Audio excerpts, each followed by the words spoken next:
আসসালামু আলাইকুম। সবচেয়ে সহজ পদ্ধতিতে চুই ঝাল ও নারকেলের দুধ দিয়ে চীনা হাঁসের মাংস রান্না করব। আশা করি ভালো লাগবে সবার।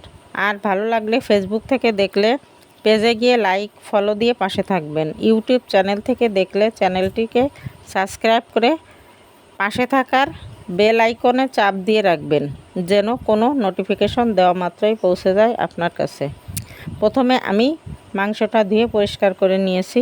এরপর কড়াইতে পরিমাণ মতো তেল দিয়ে আমি কিছু আলু কেটে রেখেছিলাম, সেই আলুগুলো দিব।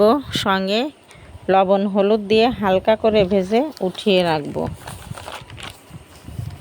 তারপর 3-4টা পেঁয়াজ কুচি বাদামি কালার করে ভেজে নিয়ে তার মধ্যে আমি শুকনা মরিচ, আদা, রসুন, জিরা, গোটা গরম মশলা একসঙ্গে ব্লেন্ড করে রেখেছিলাম, সেগুলো দিয়ে সামান্য পানি দিব ও সঙ্গে লবণ হলুদ দিয়ে ভালো করে মশলাটাকে কষিয়ে নিব। মশলার উপরে তেল উঠে আসলেও 1 মিনিটের মতো কষিয়ে নিব। দেখেন এইরকম কালার হয়ে গিয়েছে আর দারুণ একটা ভাজা ফ্লেভার আসছে। ঠিক এই সময়ে সেই মাংসগুলো দিয়ে ভালো করে নেড়ে চেড়ে কষিয়ে নিব।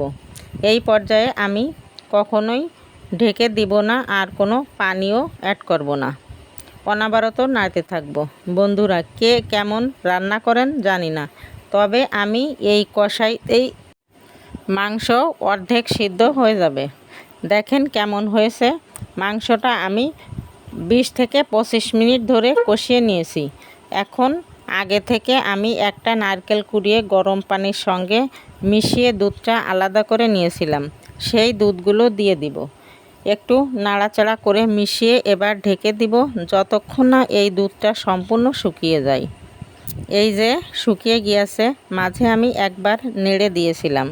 এখন কিছুটা গরম পানি দিব আর ঢেকেও দিব বলক আসা পর্যন্ত। বলক চলে এসেছে। এখন আমি কয়েকটা কাঁচামরিচ ফালি করে রেখেছিলাম, সেগুলো দিব।